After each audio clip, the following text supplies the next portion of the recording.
It must have been Rogan's then. Yeah. When I was 22, I got involved with the Russian mafia. I went to school at Florida State. I was not a very good student. Like, I used to think Anne Frank and Helen Keller were the same person, just to put it in perspective. Like, I'm not a bright guy. Like, I'm just I signed up for a Russian class thinking it was Spanish, and it took me 3 classes before I realized I don't think this is Spanish. So I got up to leave, and the teacher, who was hot, she lives in Hong Kong now, she stopped me. She was a little bit older. She was like, listen, I need 14 kids to teach this class. You're the 14th. If you leave, I can't teach this class, and I can't get my master's. I need to teach this class in order to get my master's. So if you sit back down, you don't have to do anything all semester. I'll just give you a C. I was like, Strasvutia, bitches, I'm back. So I took Russian 1, 2, 3, and 4, and never learned a fucking word. 4 semesters. What did you do during class? Because that was probably back in the day when we didn't have like iPhone, whatever. Like, just sat there and listened to people snort a language out of their face. Like, did you get stoned? Like, I would come in high. I didn't have to do anything. Russian 4 was taught in Russian. Because when I was bored during a class, do you have any idea what it's like to go to a class where they're teaching a language and you're just sitting there like an immigrant at the DMV, like, huh?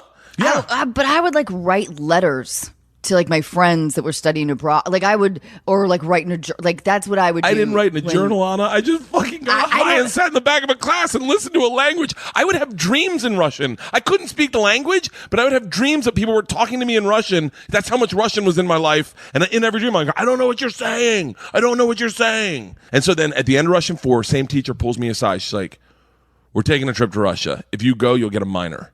What? I was like, I can't read, speak, write, or understand the language. She's like, I am fucking well aware of that. I was taking a class in a test with which I was unfamiliar with their alphabets. So like, can you imagine having to make up hieroglyphics every test? Just go like, the answer is star, #shoe. So she goes, doesn't matter.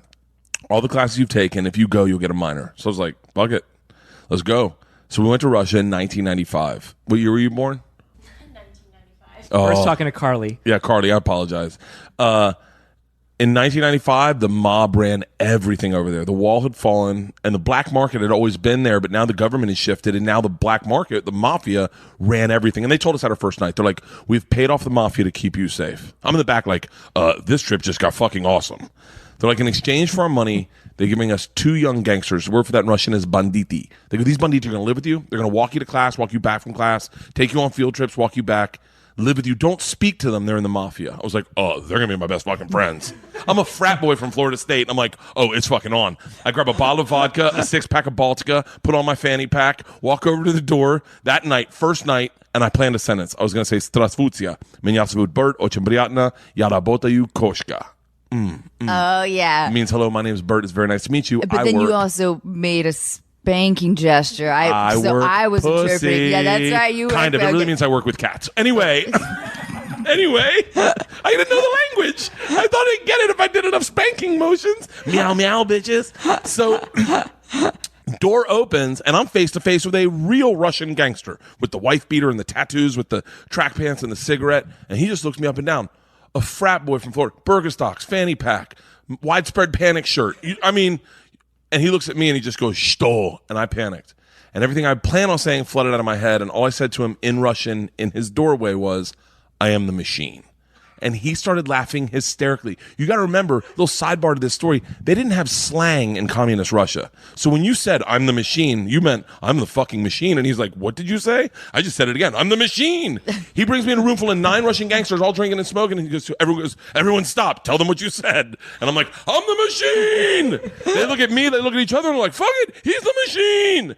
And we did shots all night long. And all I knew how to say in their language was, "I'm the machine." And I fuck cats. Anyway, the guy that answered the door, his name was Igor. He was my best friend. We did everything together all summer. We ran a pool hall scam. We stole a boat. And then one day, the whole class takes an overnight train trip to Moscow. And I tell Igor, we were really close. And our rooms were right next door to each other. So I tell Igor, hey, man, we should share a cabin on the train so that we can like hang out. And he's like, "Oh, I can't go." I said, "Why not?" He's like, "Different mafia runs train, different mafia runs Moscow." I said, "Well, wait, what's that mean for me?" He's like, "Don't worry. I just said a banditi, they'll take care of you." Sure enough, we get to the train station, and he introduces me to my 2 new gangsters, Igor and Igor. And he tells me, he goes, "Guys, this is the machine. If you give the machine vodka, you'll have a great time." And the bigger the two Igors, looks like a kid on Christmas. He's like, oh, I can't wait to play with the machine. He grabs me, goes, the machine sits in first class. I'm like, that's what I'm fucking talking about. Pimped out. First class has got booze, it's got food, and here's the real gangster part.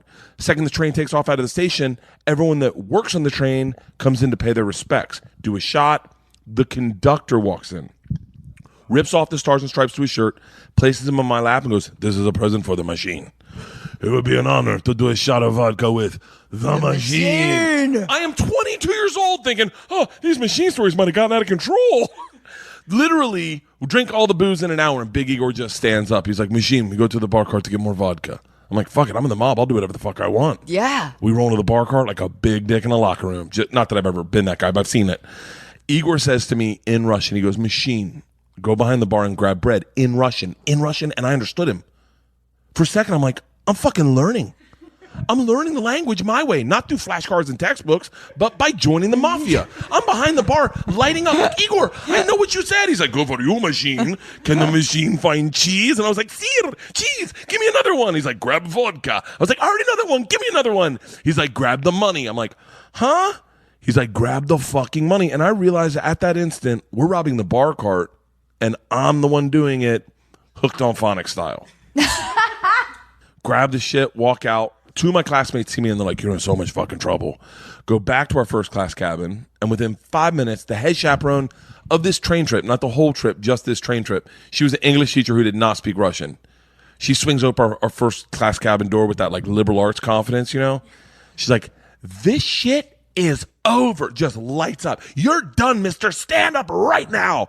And Big Igor looks at me, takes a big sip of vodka, spits it in her eyes, and goes, no one talks to the machine like that. Slams the door in her face and goes, fuck that bitch. This is Russia. Don't worry, machine. When it gets dark, we have good time. I'm like, what the fuck are we doing when it gets dark? He reaches into his pocket, pulls out a ring of keys, and he goes, we're robbing the whole fucking train. Now, here's the really interesting part to this story, in my opinion. I told that story on Rogan maybe like 4, 5, 6, maybe 7 years now ago. And I told her a bunch on the road. And then I told her my special, and I posted it on Facebook. The first day, I had like 20,000 views, and then I had like 15,000 shares, which seemed like a lot. I was like, that's odd. And then the next day, I had 3 million views. I went, whoa. And then that night, I had 7 million views. I was like, wait, what happened? And I looked at it. What had happened is one of the top comments is left by a woman who was in my class. And her comment on the story was, this story is 100% true. I was on this trip with him. He fucking robbed us. And then she tagged everyone in my class who all of them were like, yeah, he fucking robbed us with the mafia. This is true. This is a true. And it went beyond viral. But yeah, I did have to rob my class. I did rob my class and the entire train. We robbed everybody. And then we drank all night. We partied until like 6 a.m. We pull into Moscow hammered. The top 5 drunkest I've ever been in my life. Train stops, sun's up, door opens, same teacher, not mad, which is curious, right? She looks at me smiling and goes, I want to be the one to tell you they've alerted the police. And I look out and I see 2 cops talking to my whole class. They're in their pajamas. They're upset. They've been robbed. I get it. Apparently they've never heard snitches get stitches. Big Igor looks at me completely unfazed. He's like, don't worry, machine. I thought speak to the police for both of us. Goes up to the cop, and cop taking a statement. Cigarette in one hand, bottle of vodka in the other, grabs the cop, spins him around, and just starts going, fuck you. We fuck you in the mouth. We fuck you in the ass. I'm like, stop with the we shit. I'm not fucking anybody. Like, I'll hold him down, I guess, but like, I'm not going to fuck him. And now the cop's staring at me, and I hear him bark out, "Пойдем, здесь, где?" Which I don't know what that means, but it doesn't sound like, you're okay, stay there. I walk to the cop, who's standing in front of the class I just robbed. Next to the gangster I robbed them with. My only thought being, this isn't how I plan on spending my second junior year. I get 5 steps from the cop who looks impatient. He takes 2 big steps, grabs me by the arm, spins me away from my class, away from Igor, gets right in my face, and he goes, so, I understand you're the machine, huh? Nice. Tonight you party with us. And I was like, what? He was like, tonight you party with us. Do you like strip club? I was like, fuck yeah, I like strip clubs. I was like, wait, I'm not in trouble? And he gets so close to me, I can smell his morning cigarette. And he goes, no, fuck that bitch. This is Russia. I knew I liked Russians.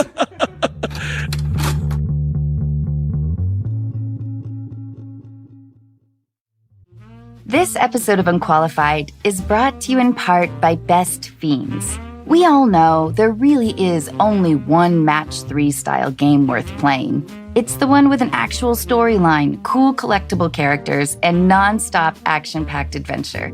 It's the one with literally thousands of challenging puzzles to solve. And yes, I'm using the word literally correctly. Of course, I'm talking about Best Fiends. You meet your best fiends early in their careers. They don't have much experience, but they have heart. I recognized a little piece of myself in each of them. And so I began to assemble the perfect team. I watched them grow as we solved puzzle after puzzle, working hard and playing hard. Today, my best fiends are ready to go anytime and anywhere. I'm really proud of what they have become. With new challenges and levels added all the time, there's never a boring moment. So download Best Fiends free today on the App Store or Google Play. That's friends without the R, Best Fiends. This episode of Unqualified is brought to you in part by The Pill Club. Do you need to renew your birth control prescription? Want to switch your birth control? Maybe try it for the first time. Whether you know the brand you want or you're looking for help finding the best option, the Pill Club medical team has your back. With the Pill Club, you'll never have to make a trip to the doctor or wait in line at the pharmacy. The Pill Club is a birth control subscription prescribed by a medical professional and delivered straight to your door for free in discreet packaging. The Pill Club carries over 120 FDA-approved brands. Most brands of birth control are free with insurance or Medicaid. Otherwise, prices start as low as $7 per month without insurance. Right now, when you go to thepillclub.com/unqualified, the Pill Club is offering a $10 donation to bedsider.org for every unqualified listener who becomes a patient. Your donation will help low-income individuals get access to birth control through bedsider.org. That's thepillclub.com/unqualified to get your first birth control care package. That's thepillclub.com/unqualified to get your first birth control care package and donate to help more women in need of affordable birth control. Remember, thepillclub.com/unqualified. You must use the link to make a donation. She was so cute.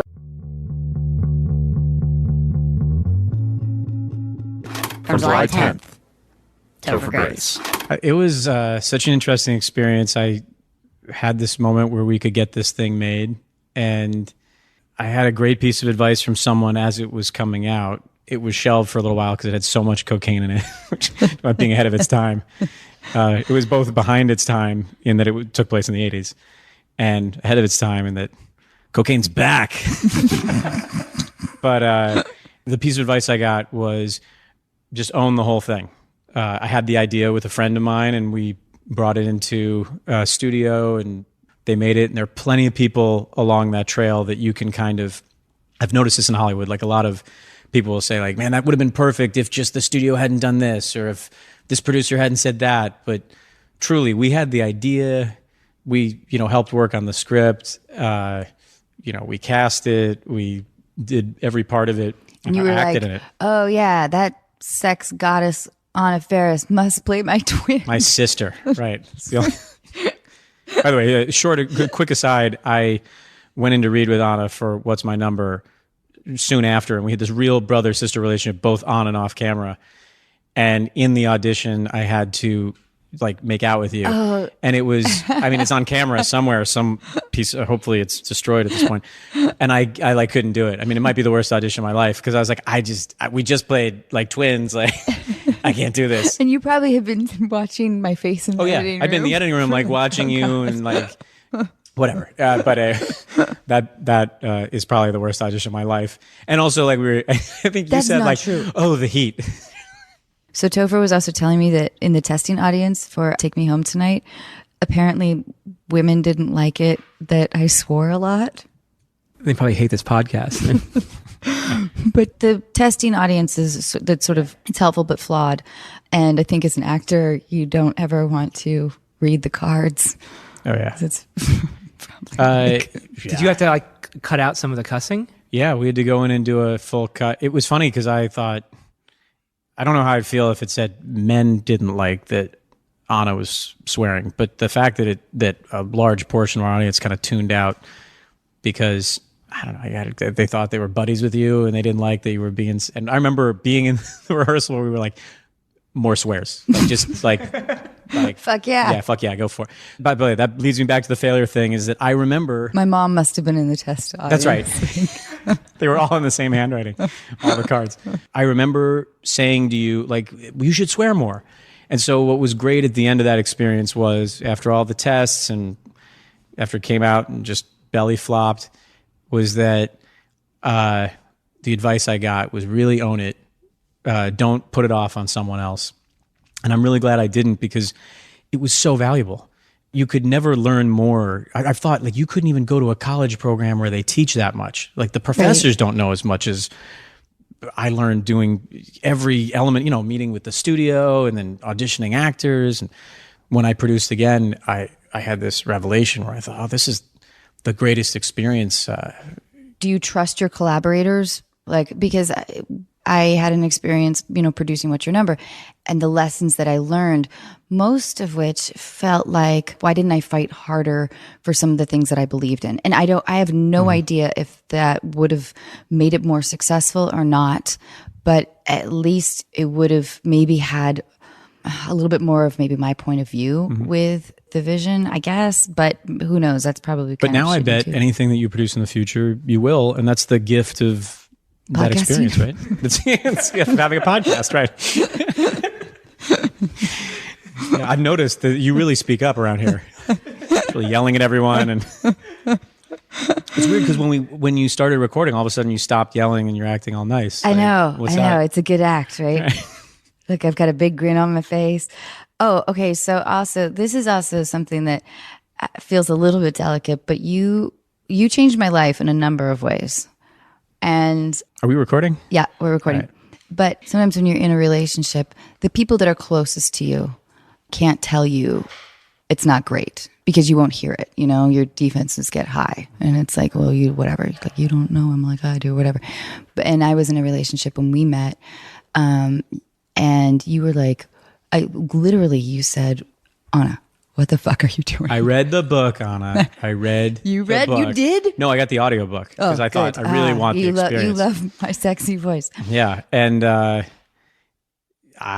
remember it a little bit differently. Okay, all right. Well, isn't that the way memory goes? But this is over a decade ago, right? I think there's an interesting idea in that sometimes it takes like a new friend or somebody that you respect to give you a different kind of perspective that you suddenly hear.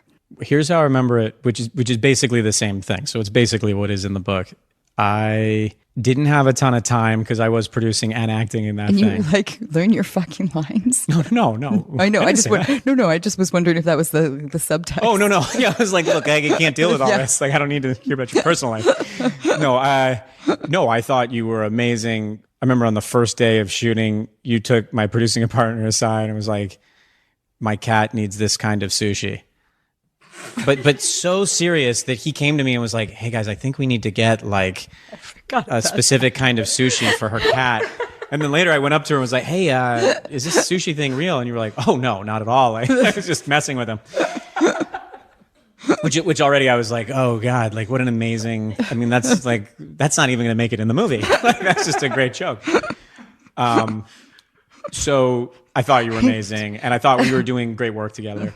And I was watching you do work because I was on set the whole time. So I was watching you do great work that I wasn't a part of on screen. And I had saw that you were having some issues. And you're right, I didn't know you well enough to say this. And I can be pig-headed with giving advice sometimes, which most people probably don't like, but you happen to like. But what I said to you, I think, if I remember it, was you came into my trailer and we're talking, saying like, I don't know. And there'd been some issues. And I just said like, I don't have a ton of time. I got to run and do this thing. But you know how, like, you have that girlfriend, Anna, who's like Betty. Like, Betty can't figure it out. Like, why is Betty, like, with that guy? Like, Betty, like, oh, she's so great. Why can't she figure out? I'm sure every guy kind of has a guy friend like this, too. But every girl I know seemed to have a Betty. And I was like, you're Betty in this situation. I got to go. Like, I think I really said something like, look, it's because you're so cool and such an intellectual, really. And I was like, I think you can understand this on top of, what it sounds like. But like, either like do it or don't, but your life's probably gonna suck if you don't do it. Goodbye. Goodbye. Get out of my trailer. Gotta get to the fucking set. I'm a producer on this shit, Faris. No, but I think I was actually tickled that you listened, because I think I've given that kind of advice to people, and it's been met sometimes with. That's because I respect you so much, and it was something I think subconsciously that that I was begging to hear. Okay, wait. One other moment from. Yeah. When else did I change your life? Okay. Well, right now. Right. So we had 40 days of night shoots. Yeah. We only had 1 day shoot, so. We're all in Phoenix, and we've got this young cast, and we have, because the movie takes place over one night, we had a lot of the same background. Do you know what moment I'm talking about? Yeah, I do. Do you? No, you can please tell the story. It's my favorite story, maybe, from the movie. And they're all locals, and I'm sure you paid them very well, didn't you, Topher? Yeah, that was where our budget went. So we would see the same group of young actors, like maybe 40 of them. Yeah, and we said it has to be people with long hair because it was the 80s. So like to go and put out a flyer in Phoenix, Arizona and say anyone with long hair is hired. It's like a very specific demo. And there was one young man who just seemed a little bit erratic. And because I want to be gentle with this, but it was one of the more amazing experiences, I guess, that I've witnessed, and I'm glad that I wasn't you. So you could feel like his energy. He was kind of, he was antsy. He was very antsy. We're doing sort of the climactic scene where you are giving a monologue about, like, this is your moment. And, and it's probably, 4 a.m.? Yeah. And everyone's eye sort of keeps, like, drifting over to this guy because you can tell his energy is just getting, like, I don't know how to describe it, just more and more kind of manic, like he's not staying on his mark, and whatever. And he was young, and then suddenly, like in the middle of this incredible monologue that you're delivering, where you are like you're completely, it's the moment of the movie, and you're very passionate, and suddenly we all hear "cut," and you were like, "Who said that? Who said that?" This happened like 5 or 6 times because it did happen. It's a huge crowd. Yeah, because we would watch it in the editing bay later, the raw footage, because it was filming every time. Which is, he had Tourette's, and I guess if you want to yell the worst thing that you or you don't want to yell, you would yell "cut." It was. And I was like, who keeps cutting the scene? Like this is going well. I thought. So it was kind of brilliant. I mean, he's a smart guy. That is the worst thing someone could yell. Yeah. Like, if you yell, like, that's the worst thing you could yell on a set. Fucking cunt or whatever. But cut is incredible. And I was just so glad that it wasn't a monologue that I was. the takes of me, we should have put it on the blooper reel, I guess, or something. But is that the director? Like, because the director was far away because it was such a big crowd scene. But it was so it was like you could tell how badly he felt. Like you could feel it. That summer it was like you don't think you're going to go to camp again because you're way too old for camp. And then, like, we had one extra summer of camp, so it was like such a great group of actors, and we it was had nights. We had to stay on. Yeah, we had to stay on nights over the weekends because we didn't want to go back onto the daytime time zone. So we'd like wake up and go on to a party van. Yeah. And like drive. Oh my God, that was crazy. That was so much fun. It was great. It was like camp. Thanks, Topher. I didn't mean for it to happen. We were all staying in those condos all in one area. Really. Would you call them condos? Yeah. We're across from Target. Yeah, it was. We went to there was asbestos. Look, whoever who didn't tune into your relationship advice show and wants to hear about a movie from 11 years ago, all the behind the scenes no one cared about, by the way, when the movie came out. This is what happened. There was an IHOP right across the street, and that's where we ate breakfast, which was appropriate in IHOP, but maybe only you want to do once a year. And then lunch and dinner every day because the only 24-hour place. Oh, God, I had so much IHOP that year. Well, you do like pancakes. I like a good pancake, yeah. And Benihana. That's right. There's someone who just like bounced out of their relationship. Like they tuned into the show to get advice on relationships, and they're like, I'd rather just be alone. You did break up a lot of relationships on that. That's you weren't the only one. I mean, I went around to everyone. What are you doing, that loser? Like, get out of here.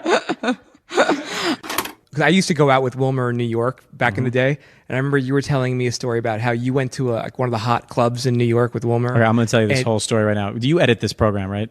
Yeah. Yeah. Okay, so just cut this whole thing out if you want to. No. And I love Wilmer, and I just saw him for dinner a month ago. And we're still really Let's tight. call him Wilmer. This is a different guy. This is Wilmer Valderrama. Because he loved clubs. Okay, first of all, Wilmer is one of the great humans of all time. Like, He's so great. really, my dressing room was right next to his, and it was my luck. I've never met him. You've never met him? I don't think so. Oh my Sorry. God, you would really love him. Like, he is a great human. He'd just come from Venezuela, like, I want to say, like, less than 2 years before he got that show. He did one Pac Bell commercial and then was starring on a show. And he didn't know English very well at the beginning. He kind of learned it as the show went on. And he is a truly great spirit. I mean, when I'm talking about people who I think are comedic geniuses like yourself, everyone on that show was doing kind of like a character that you'd seen before. Like he was like coming from Neptune. Like, I don't know what that character was. And he also loves going out, and life is a banquet for that guy. Oh, I love that. Yeah. Life is a banquet. Can I steal that? I think it's from Auntie Mame. Oh. So we're in New York. I was doing the Spider-Man movie in New York, and I guess they were on hiatus. He was still on 70s, and he said, "Hey, I'm at this club." I was like very boring my whole life. I still am. Now it's like I'm supposed to be boring, but back then it was like he's the boring one on that show for sure.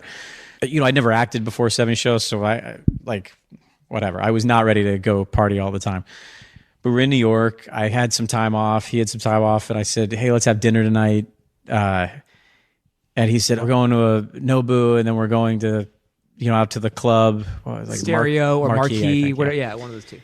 And I said, "Why don't I come with you? We're just gonna have another dinner another night in the West Village. If it's me," I was like, I want to roll with you." So he said, "You got it." So it started with his bodyguard. What? Like, I didn't have a bodyguard. Like, Mila didn't have a bodyguard.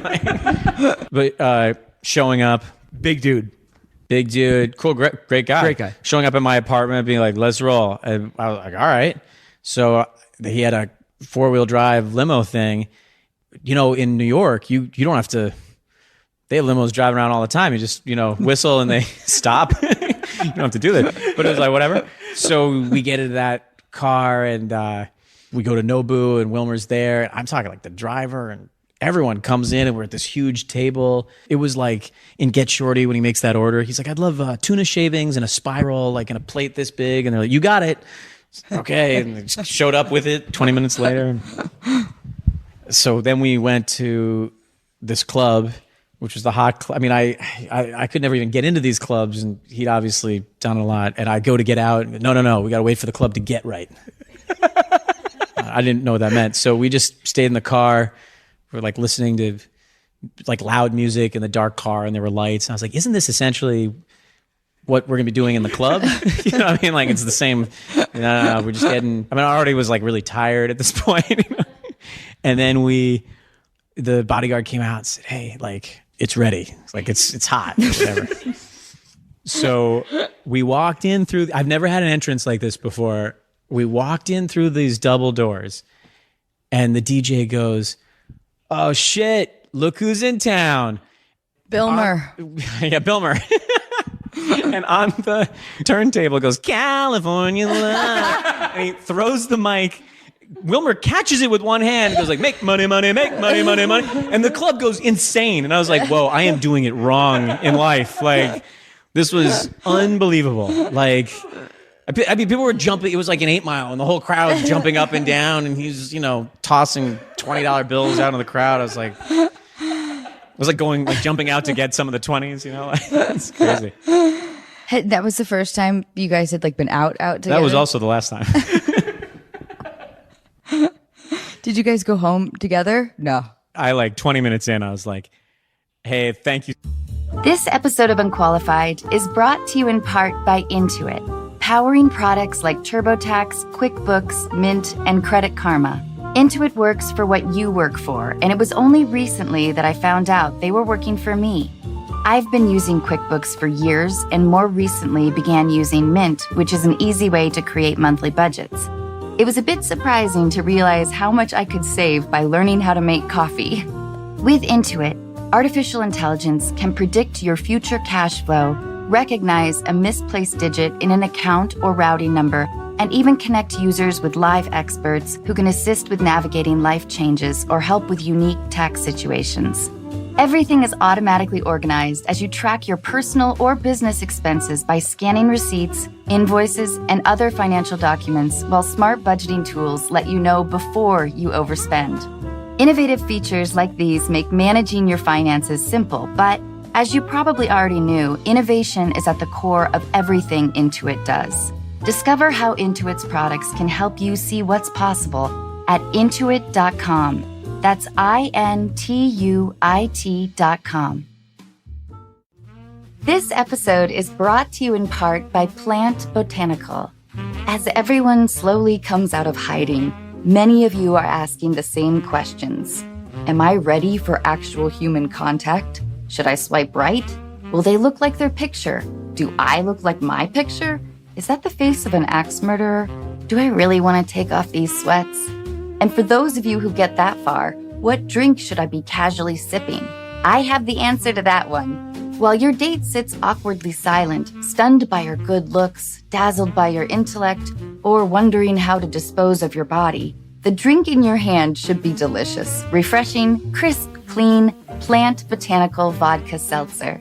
Weighing in at only 1 carb, made with real fruit and botanicals traditionally used for stamina, immunity, and detox, Plant Botanical is already thinking about your future encounters. Follow and DM at Plant Loves You and share a story or video of your funniest, wildest, or most awkward date for a chance to win up to $1,000 for your next one. Plant Botanical, your perfect companion while you look for your perfect companion. Available at Target, Pavilions, Vons, Total Wine, or visit plantlovesyou.com to find a store near you. Plant Vodka and Vodka Seltzer. Just the good shit. So much. Like, Thank you so Yeah. That's the worst part.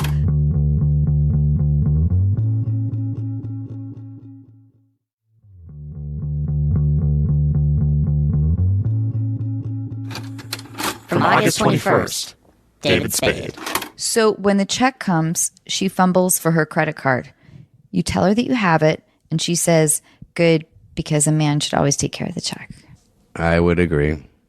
Really? Yeah. That's not a deal breaker. No. Really? No way. My mom told me even if it's girls that are friends, you pay every time. Wait. I just want to back it up because we wanted to make this slightly complicated. She fumbles for her credit card. She's faking it, and then she's trying to catch me going, yeah, that's right, you're going to buy. Why are you putting your coat on? I've caught a little bit of a chill. Oh, I'm sorry. It's brisk in here. It's getting down to like 80 in this dressing room. Very high Dressing room maintenance. is such a mansion. Watermelon, I'm cantaloupe, It's so nice in here. heat. All right, last one. You have a great date. Yeah. They're all and date related, of course. You are driving her home. Yeah. Well, you're about to drive her home. At the valet, she says, Daddy, make sure to tip him. Is that a deal breaker or a proposal? I guess you answered the question. Daddy. You know, girls have said daddy, and you know what happens is that first of all, you know, it's sort of off on the wrong foot because it's going a sexual way, which is fine. But then it's like the next day, Daddy, I need a new radiator on my car. And you're like, oh, it's going to just be Daddy pays the bills. Is that it? Which has happened, which is fine. Wait, how long? We have to delve into this. Yeah, wait, how long? Yeah, go ahead. I know you. Well, it's so odd right now that you're standing up. I'm getting very anxious. You're about to run out of here. It was hard to say. I know. I'm sorry. I have a bad neck. It's not your fault. Do you want a pillow? You ragging me about it nonstop is your fault. Well, because it's making me anxious. I feel like I should stand up and dance or something. No, I'm going back down. All right. So, Daddy, under the right context, is it a turn on? Sure. Or is it a turn off? It's overall kind of stupid, but now and then, if, you know, it's, I don't know. But that's who you date, right? Shut the fuck up. You don't know literally one thing about me. You're such a jerk. No. No, you know what I You know? literally, here's the podcast. Who's on today? Spade? David Spade? Yeah. He's here. Okay. And what does he do? 2 seconds. You got dates, chicks. Bye. Got it. Yeah. You said And it'd you're be like, we're funny here with for- Dave. It's a relationship podcast. I'm Oh, is funny it? for a Holy girl. shit. The whole time. This is what happened. Okay. Oh, good. I So don't know I'm anything about watching you. Promoting I'm watching your David. shit. Hold on. I'm know. watching No, David the entire well, we know time. that. And I'm watching you like, oh my God, we're just going to talk about dating and relationships the entire time. This is a Is that what relationship this show is podcast. about? The 2 calls that we're Yes. going to have are relationship calls. Okay, I got it. This whole podcast is based on relationships. Yeah. So Yeah, it's not man. just you. You Like, gotta it's step not up your all about game. you. Stop my bullshit. I was just like, she's really picking Yeah. on me. No. Because the few times that we socialized, which I've had a fucking blast at, like you're surrounded by all these fucking hot women. And I'm like, oh, okay, well, maybe I'll have a glass of cab and No, one some time we went, my spaghetti. trainer was there, who's actually really pretty. And, but if I would never drag you out if I was on a date. They'd be like, who the fuck is this chick that's you hotter weren't than on everyone in the you weren't on dates. Oh, No, there's that's cute very girls. sweet. There's cute girls. Sometimes there's cute girls around, but you would be the biggest cock block. I couldn't drag you anywhere. That's sweet. Thanks, Mr. Spade. You also said I was funny This for chick a comes in the girl. room, va voom. Got her hair all blow dry. What? Yeah. Has that ever happened? From August 28th. Cat Dennings. Swipe left or right? Which I don't. I don't- still need clarification. Yeah. If you swipe right, means that you like the guy and you want to match up. If you Yeah. swipe left, not so much. Boy, can you Okay. imagine being a young, No. like teen, like a young person? No. You're young, but I mean like No, I dating can't- young, I- like 20 years old right No, now. Michael Sherman has to like help me with everything, and I just couldn't imagine. The pressure. If I didn't get another acting job, you would see me like in downtown LA, What? being like, any chance? No, you would I'm not. a vet. I have an English Got 18 degree. kids at home. No. No, I am not qualified for anything. Oh, neither am I. Not even for like this podcast. Okay, so his profile shows he's an international DJ. Oh God, no. Left. Left is a Swipe no. up. But why? Why no international DJ? DJs don't love it. Don't love it. DJ's Yeah, not why even. not? It's not a real. You're not really doing anything. But they make like $40 million a year. So. If I don't Nice. respect you, I can't date you. Sorry, Paris Hilton is different. She can do it, I guess, but whatever. Nobody else. And then international, he's gone all the time. It's gonna be rough. I'm not gonna. It's gonna be bad. I hear I ya. can't trust an international DJ. That's true. He's around babes all the time. There's foam or whatever. No.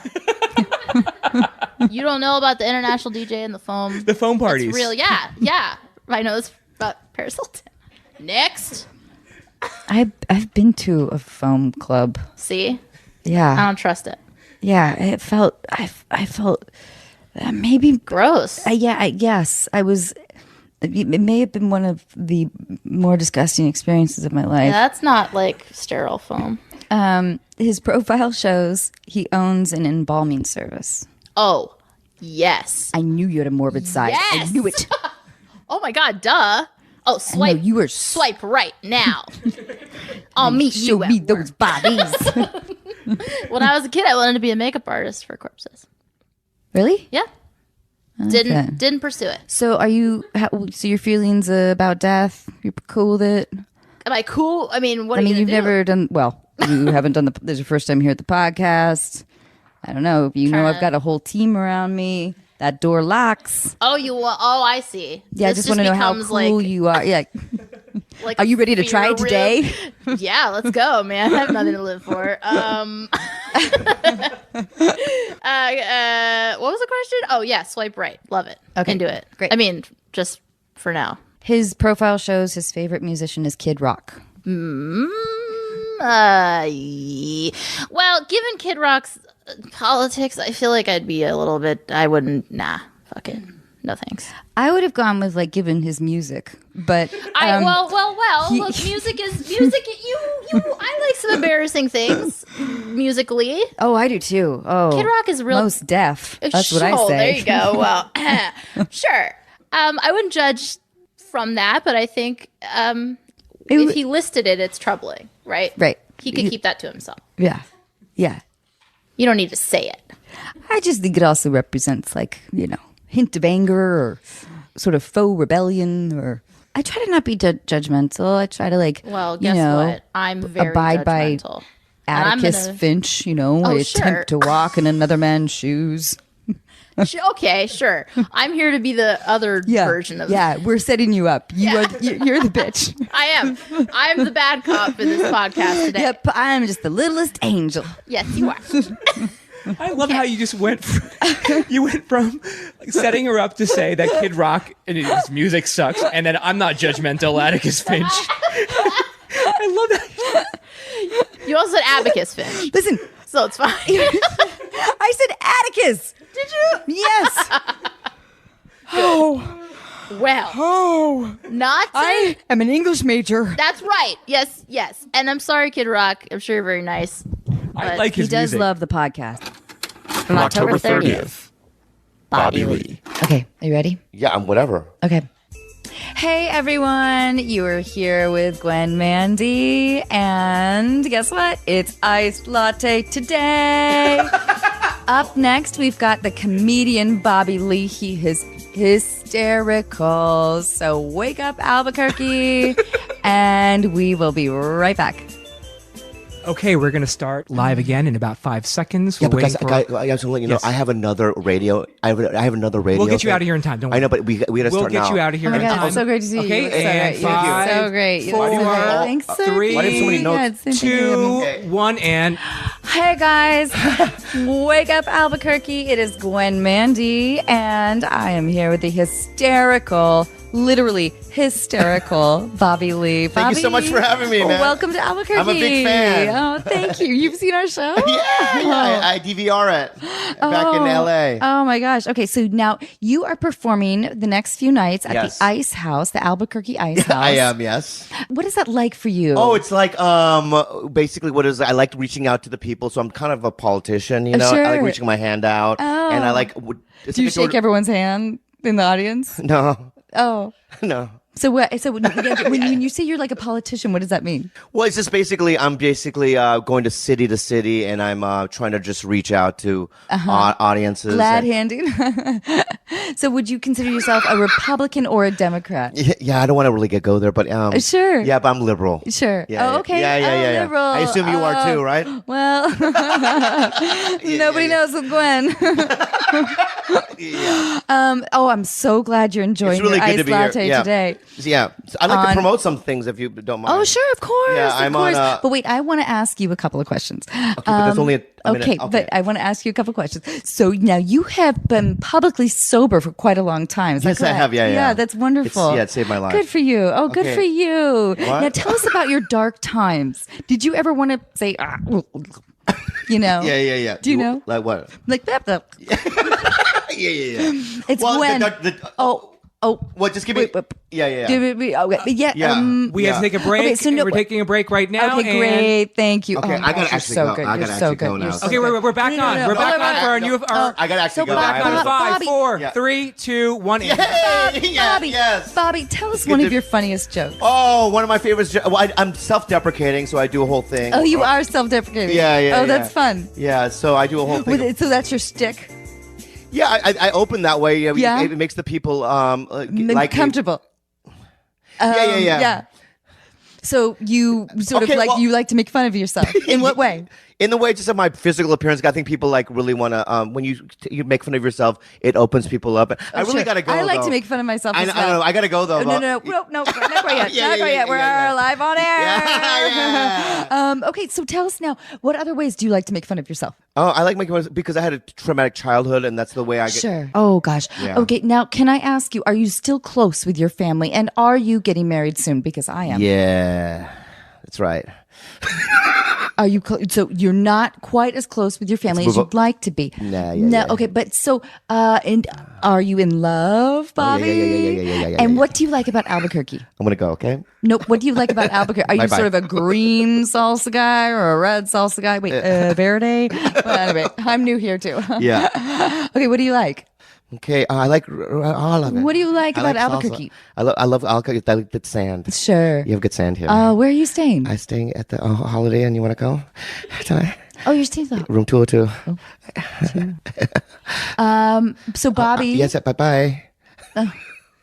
Thank you so Thank you. Bye-bye. much. Thank So you. what was your shtick again? Nothing. I don't do one.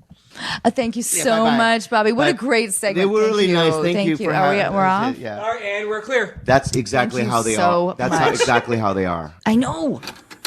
From December 4th, Sophia Bush. These are deal breakers. You don't have to talk about Wait, what do you mean? if you are single. And you don't have to talk about if you are single or if you're Yeah. not single. But imagine that you are. Oh no, I'm good. Yeah, I've been single for years. Which I heard you say that on Jimmy Fallon. But I didn't. I wanted to. Oh, yeah. Was it? Yeah, it was Jimmy Fallon. I think. Yeah. I was talking to him about all the hot guys on the subway reading. Oh, that Hello. is also what I want to talk to you about books later. But Yeah. that's intriguing to me because you could obviously be with anybody you ever wanted, and so do you. It's just interesting that you haven't gravitated towards relationships. So here's what's interesting to me. What anybody perceives from the outside is always so different than how you feel on the inside, right? And I think about this as I've sat with all of this stuff for the last years. And I sort of like have a highlight reel where I go, okay, when I started speaking, I spoke in full sentences. I have been environmentally engaged since I was a little kid. I've been political for as long as I can remember. I went to USC for the BFA acting program, and like, no shade, they're all lovely, but I was like, if I have to stand in a room and talk about my fucking craft all day, I'm going to throw myself off of a building. And I transferred into the journalism school, and I did an emphasis in political science, and like, I am so into the world and into people and into music, and like, I am a lot. And the change, in the same way that I'm trying to learn how to take a compliment and be thankful for it and let it resonate, is I'm no longer, my old story was I'm too much. Fuck that. I'm not too much. I'm actually really fun. I'm a great friend. I give You're a shit fucking about. awesome. I appreciate you. I give a shit about people even when they're not all that nice to me. Like, I will sit and really talk about issues with people who believe very different things than I do because I think it's the only way forward. I have been for many years told that I'm intimidating.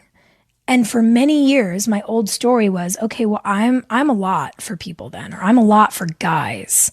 As a woman who operates in the world the way I do, I must be too much.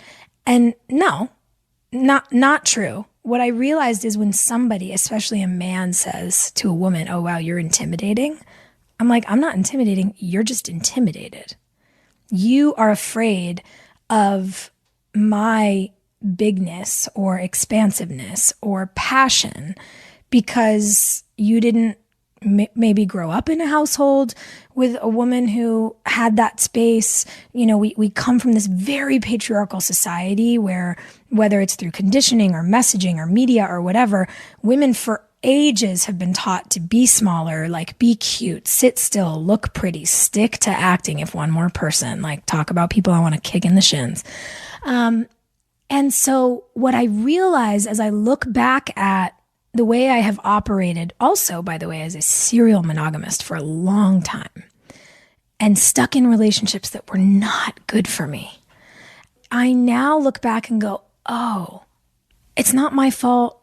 It's not their fault. Even the guys who've fucked up so bad, and I've had a handful, what I realize is that I have to own my role in it. Because more often than not, I have chosen to date the potential I see in someone and not who somebody is in this current moment. And that's not to throw shade at anybody. That's simply to say, I settled for less. And maybe that's because I came into the world like a little Ruth Bader Ginsburg and was like an old woman from the time that I was born. And like the guys just haven't caught up. I don't know. But even in the relationships where like I've been cheated on or fucked over, or they've been so toxic, or like I've fallen in love with my best friend after years when I knew it was a bad idea, but that's my best friend. And like, we were never meant to be anything more than friends, but it's so easy in the world with like a straight cisgendered woman and a straight cisgendered man when they're obsessed with each other to be convinced that means it's romantic. I finally, years ago, when I got off a roller coaster in my last relationship with a person who I love, but who like the relationship was so bad for me, I finally went, enough, just enough. Like I'm good, I'm done. I have companionship because I have the most tremendous community. My friends are so special and amazing. They are like ride or die, travel the world, show up at 2 a.m., like good humans. And I realized that if I wasn't as patient with myself or as loving to myself as I've been with partners who just didn't, at the end of the day, deserve it. And again, that's not a hateful thing. It's just to say, like, you don't deserve this piece of me. That's okay. I fucked up by giving it to you when you didn't deserve it. And I got to own that I don't deserve to treat myself that way either. Now for the last couple of years, like I've gone on some dates. There's been, 2 or 3 lovely dudes who like I've seen for a moment and then gone, you're great, but you're not my guy. I never want to question my own strength. And because of like what you're saying, the idea of patriarchal society, I've been in relationships where I have, but I can't not be like proactive in my career, and I can't not be a passionate person. And why are you supposed to shrink? Exactly. Because they're not expected to. Exactly. Yeah. I love what you're saying. And Sim look at Sim. He's like, oh fuck. But he married I've known Sim for 20 years now. Yeah. And whoa. Wait, where did you guys meet? We met at a bar, sort of through like mutual friends, not on a date, just a friends hangout. Yeah. And I don't know, we just like We hit it off as friends. Yeah. It's rare, to do that. Completely. Male-female. I have some of those amazing dudes in my life, like just the best. But I have seen Sim with a lot of beautiful and mostly wonderful women. I love you. Mostly wonderful. And now he's just one married. person who was like the Antichrist. It's cool. He's married to a federal prosecutor, and they just had a baby, and she is fucking strong as shit. And I'm so, I don't know if I don't know. She's gonna love hearing you say that. Thank you for saying that. That's and cool. it's funny that her hero is Ruth Bader Ginsburg as well. Yes. But anyway, and she's fucking rad. She's gorgeous and amazing. And but I don't know if that would have. I mean, you would have always wanted to fuck Amy. I don't mean to put you on the spot, but like if you were 27, would you have been at all like intimidated by her? Yes. I think so. I mean, at 27, I wouldn't be able to handle someone I didn't have the experience to be able to be with someone that strong and have that point of view and that mindset. Right. And like, and to understand like, okay, I get reward out of this woman's drive and passion. 100%. Yeah. And I imagine that she motivates you to step into your power because she does it for herself. Mm-hmm. But yeah, there's no way that you could have been ready for that before. And like, I was in a relationship with somebody who I love as a person. It's really nice that the majority of my like long-term, serial monogamous relationships, like these 2 and 3 year, like beautiful learning experiences I've had, like we're all friends. Like my ex, who I went as, with dressed up as Katie and Russell, like we saw each other 3 weeks ago for lunch, and like we love each other. That's so fucking rad. I actually just this morning, literally walking to get a coffee on my way to my first meeting, ran into my childhood best friend since I'm 9 years old. We went to summer camp. We grew up going to summer camp together, and we were high school sweethearts. And he is, when I tell you, one of my like 10 favorite men on the planet. I love him with my whole heart. I am obsessed with his wife. They have the cutest baby in the world. And like, they're always like, why aren't you dating? And I'm like, I'm so unwilling to offer any of my limited free time to any man who isn't like the man. Like no more, my girlfriend said this to me. She goes, no more princes. Like, a man shows up as a king for you or nothing. Fuck yeah. And like, yeah, I built my own castle. I'm good. I don't need you for anything. So you better be a value add Or like, I'm going to hang out with my friends who already know all my secrets and all my shit and my Thai food order. I don't need to teach you anything. Like, you better be here to really embody the like, yes, the safe Build space. your own ladder. I'm not growing my hair out. Yeah. Oh my God, I love that. Can we make a bumper sticker? Sure. From March 20th. Macaulay Culkin. Now, this is a tougher question, though. If you were to have a kid, what age would you want him or her to lose their virginity at? I was about 15. So I think that would be about the floor, like when youngest that I think would be like okay with them. Regardless of gender? Yeah. Yeah, I mean, gosh, it's one of those things. I think I'm assuming that when you have a kid, like, yes, you want to be on top of all that kind of stuff. But at the same time, they are their own people. Sure. So, like, 15, yeah, it's my floor kind of thing. Yeah, I'd say about 32. I want them to wait till they're married. I guess when it comes to kids, like, do you even want to know? Well, I don't know. In a funny way? I just Unless they're would too want to young? make sure that. I mean, don't you want just genuine love between the two people and Yeah, yeah. It's okay. But also there's so much emphasis on that first time that might be too much emphasis. Like, it's supposed to be special. And it's like skiing for the first time or something. It's like, you're not going to be good. You're running You're not headlong going to into a tree. enjoy it. So we build up this thing. And so I guess what about you? How would you answer that, age-wise?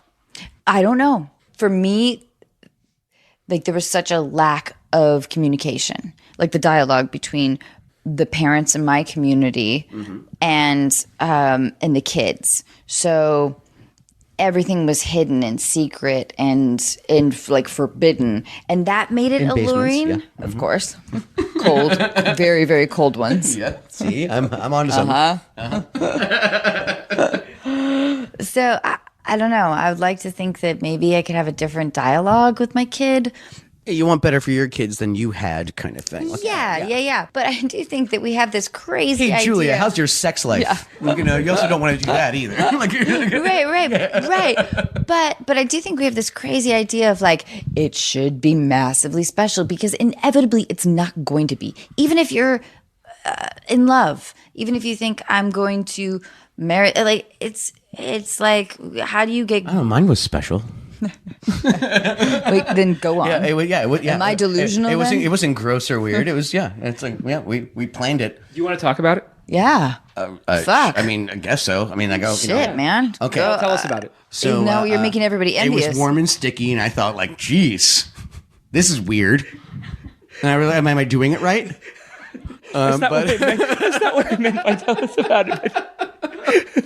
Yeah, I mean, that was pretty. And also, we listened to the White Album. So there you go. It was that was in a nutshell. That's. I was like, am I doing it right? This is really warm and sticky. There's so many new smells. What's going on? So yes, that was me losing my virginity at 15. So From September 18th. Adam Rapone. So you train for years. For years. You go through a fucking gazillion competitions, all this shit, wardrobe fittings and fucking trainings and harnesses and all kinds of crazy ass stuff. And that's injuries. just a Thursday. Yes. And like, hey, I like you, but I don't. Those moments and whatever. And then but the goal is the Olympics. You finally get there and you're in a bunk bed without an adapter. I love like in your worst horrible nightmare. I don't know. I just don't know where's what the adapter. What's the Olympic Village like? So okay, I'm so glad I went later in life because I had a greater perspective. Because I was by the time I made it, I was like, this is just like a victory lap. This was the goal. Like I'm here and I should really enjoy every single second. But that's a lot of pressure too, especially if you're competing later on in the weeks, right? Like because so I was we were one of the first events but all throughout. Oh, okay. So I competed once and then 2 weeks later I competed again. Okay. Is everyone hooking up in the village? Okay. Come on. Okay, I will give you the lowdown and the beat down. Okay. hooking up in Is the it like village. group chili night? Okay, it's like, like what is happening? okay. So the cafeteria is like, what is that called? Fuddruckers? Yeah. No, Yeah. what is it? Fuddruckers? This hamburger place, right? Fuddruckers. No.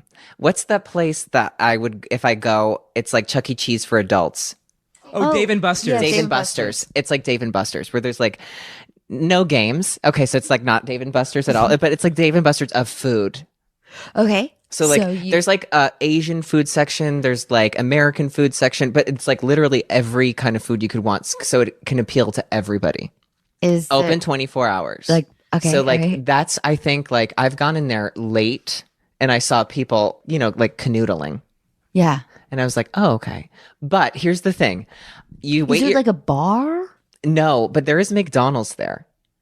It's like a bar. That's McDonald's is like a bar. I just wanted if to you know think the about late it. night Yeah. canoodling without a bar with McDonald's. I also went to the Olympics. I'm 28 and I look around and everyone is young. So they're like 20-ish. And do they have like teenagers. chaperone people around hovering? No, because they can't get like credentialed to go into the village. So they're there on their Oh, own. yeah. Yeah. Oh, my God. They're having a good time then. Well, so then I also, They're like, I snuck in some Molly.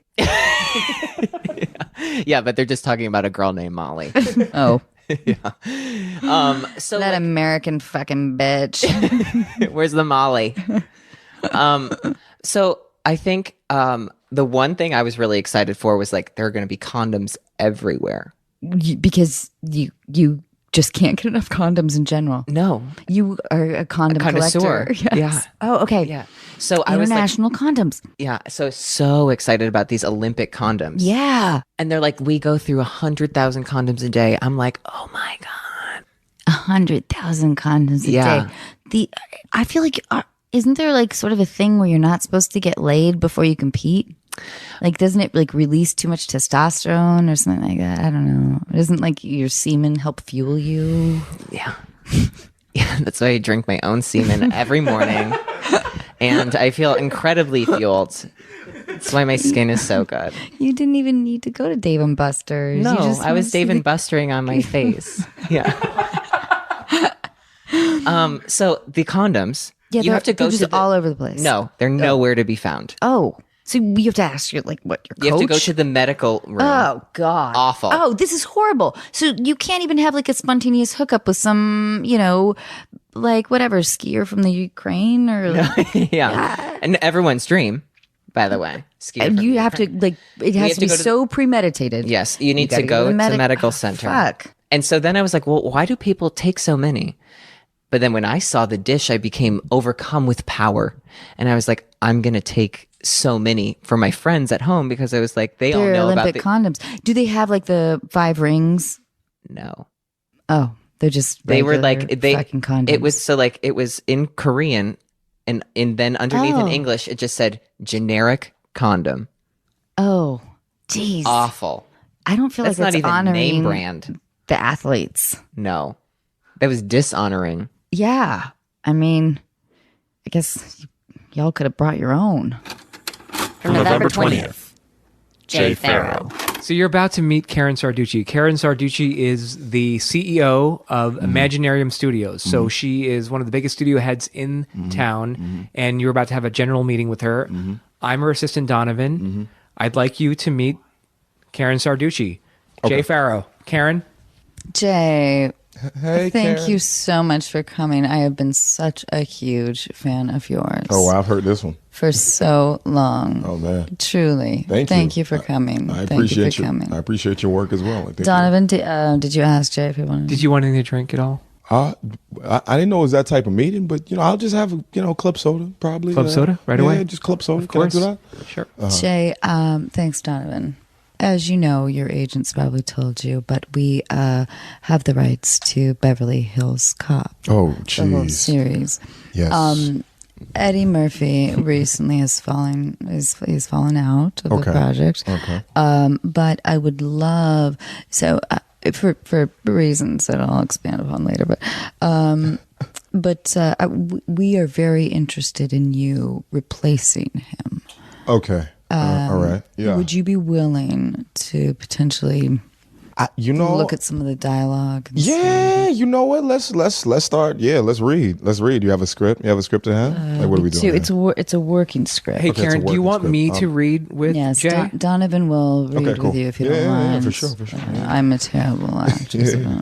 Let's do it. By the way, Okay. so you already signed the NDA. You know that you can't disclose can't anything say about anything. the script. This is completely confidential. I mean, dog, it's hard. Me and his son are tight, but whatever. But go ahead, cool, whatever. Fuck it. I won't say shit. All right. So this is Thank you, interior Jay. No problem. interior Winnebago day. Winnebago. You want me to ride in a motherfucking Winnebago? What are you? You're afraid of the top bunk? Don't you know I get motherfucking car sick?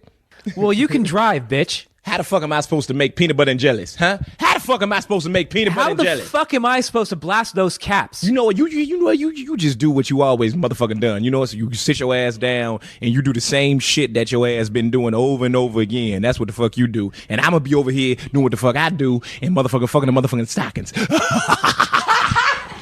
Yeah. Like, wait, okay, end scene. Oh, that was- right. The Hey, part. did you want to see it a different way, or did you like that? I would who- love it if you did some Who improv. you need? Who you need? Okay, Oh. well, Well, you know, I'm not an actor, Karen. Do you want to do this with him? Fine. I am the uptight woman who has rented this Winnebago. Okay. You're the uptight. Okay, cool. Okay. Okay, but and feel free to just play. Just play. Just play. All right, cool. You want me to be Eddie again, or you want me to? You want Eddie? I mean, You love Eddie. look at enough. Hey, everybody love Eddie. Okay, all right, Eddie. All right, cool. So you the woman. So we improving this shit, pretty much. That's what Yeah. we're doing. Okay, so you the motherfucker that got the Winnebago. That's what the fuck you saying. You know what? It's so funny with these words, Winnebago, because when I think about Winnebago, I start thinking about Winnebagos. That's bagels in the winter. That's what the fuck I think about. And you know that shit ain't fucking accurate at all. Yes. Axel. Yes. Axel. Yes, I need you to yes. focus. I'm going to focus. I need you to focus. Okay, I'm gonna focus. We have to just fucking get to Albuquerque. Okay, we got to get to Albuquerque. You know, I got some hoes in Albuquerque. You know what I'm saying? I got 2 hoes in Albuquerque. You We know. can't garden right now, As a matter of fact, Axel. we can't garden right now? You know, because, you know, the 2 hoes in Albuquerque, you know, my man Matthias Ortiz, he provides the motherfucking hoes, and, you know, I get the shit, and then, you know, I don't feel like we care have a threesome. who your man knows at Lowe's. Okay, Lowe's. Okay, that's a hard way We to pop are the story. not Okay, all right. ending up in Albuquerque Okay. gardening. Okay, let's not go to Albuquerque. You know what? Let's go to another place. Let's go to the Maldives. You fine. Let's go to the Maldives. How are we going to take a Winnebago across the ocean, Axel? That's how the fuck I get my. That's when I get my jet. You know, because I got myself a jet. I know this one guy. You're a Beverly Hills police officer, I know and you have people a with a jet. Listen. I know how to work. I'm actual motherfucker Foley. I work myself around things. I know how to work myself around things. I talk somebody up. I call somebody and say, hey, hey, man, I need a Then fucking. why are we in a fucking Winnebago? Why? Hey, You that's could have- Hey, You could have told me this earlier. hey, the Winnebago's between you and the fucking Winnebago. I ain't fucking asked for this shit. You put us here. I ain't asked for this Winnebago at all. Why are I you don't even like bagels. I afraid like of the croissants. top bunk? Why am I afraid of the top bunk? Why are you afraid of the top Because bunk? if you want a top bunk, you a bitch. That's why. You got to be on the bottom bunk to be the male, the alpha male. If you in the top bunk, Are you sure about I'm that? positive about that. Because I've heard different stories. Listen, I don't want to get my salad tossed. I don't like tossed salad. I don't like salad tossing at all. You know what I like? I don't like tossed salad. I like kale salad. Fuck, I like. That's why I'm not gonna be on the motherfucking top bunk. I'm the man. I run the motherfucking jail cell. That's what the fuck I do. Or the prison cell, wherever the fuck we at. With prison, they don't be touching people with the jail. But you know, you go to prison, that's when they try to play with your booty. You know what I'm saying? They Axel, try to tickle your ass and all there are that shit. kids around. Oh, there's kids. There's Why the kids. fuck you ain't say? Why you ain't say those kids? Why the hell you ain't say those kids? You got to. That's something you got to tell me before. Okay. I'm not gonna be in the motherfucking top bunk Why because. are you supposed to? You're making. Wait. Okay. You're not- Okay. yeah. How the fuck am I supposed to make peanut butter and jellies? Yeah. Doesn't that indicate children? Yes. How the fuck? How am I supposed to make peanut butter and jellies? You know, because the kids like peanut butter and jelly sandwiches. You know what I like? I like a Nutella. A Nutella that's really good. You take a Nutella and you put some peanut butter up there, put a little syrup in the middle of it, you know what I'm saying? You put it together, put it on some wheat bread, and then you have a snack for what Axel, they call... Yes. snap out of it. Okay, I'm snapping. We have to focus. All right. Okay. Yes. All we have is peanut butter and jelly. We cannot stop at a supermarket.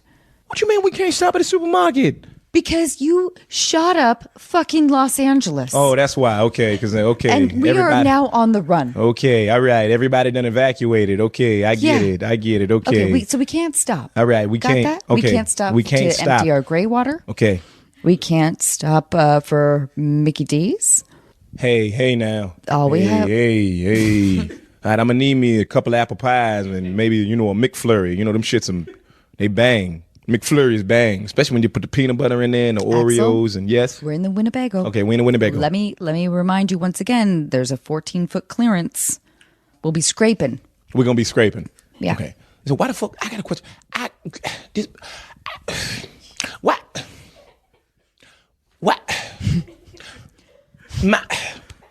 Why the fuck is we in a Winnebago? I just don't understand the concept of a Winnebago. I don't think we should be in a Winnebago. I think we have some better. We got some better shit. Axel, Yes. this was our only escape route. I feel like I'm kind enough to let you into my Winnebago as we head east. I gotta tell you, I feel like you should be thanking me. Well, thank you so much, sweet white lady. I appreciate that.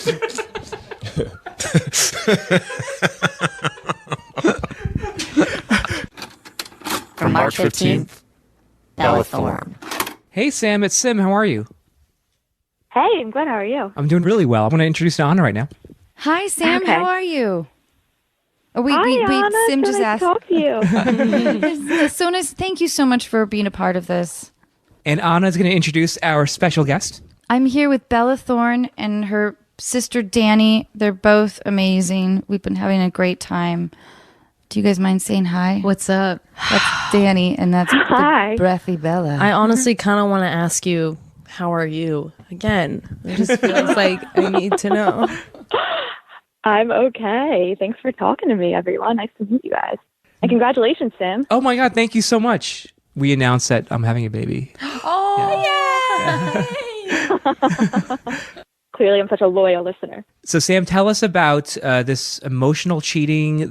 What's going on with your boyfriend? We're going to try and help you with this. Okay, so the situation is basically this. I have been dating my boyfriend for about a year now, and everything has been going really well. Like, this has definitely been my most serious relationship. About a few months ago, it started getting like a little rocky. Just to, like, try and summarize everything, there had just been like more than one incident of me seeing a particular girl's name come up on his phone who I didn't recognize. And the first time it happened, he reacted pretty poorly, like got super defensive, like felt like I didn't trust him, which, in hindsight is kind of a red flag. Like, why are you freaking out at me looking at something if there is nothing going on?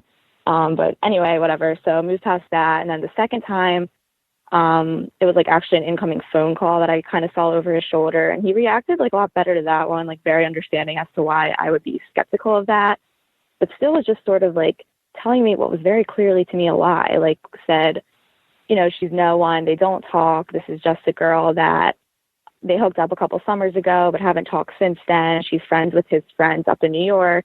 Maybe she sends him the occasional picture of like his friend doing something stupid, or like maybe his friends took her phone and called him. Just like these I don't know, these stories are just like so blatantly a lie.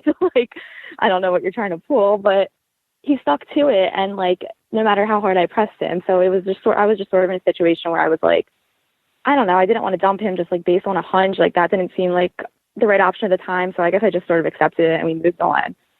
So a couple of weeks from then, or maybe it was like a month, I had my phone stolen, and he had given me his old phone. And for whatever reason, like I didn't actually end up turning it on until like the next day when I was at work. He was already on the way to California for a work trip. And when I turned it on, he hadn't cleared anything off, and there was like a full conversation with the girl. Lo and behold, I read the whole thing, and I mean, it was very obvious that like they had been in regular communication with each other.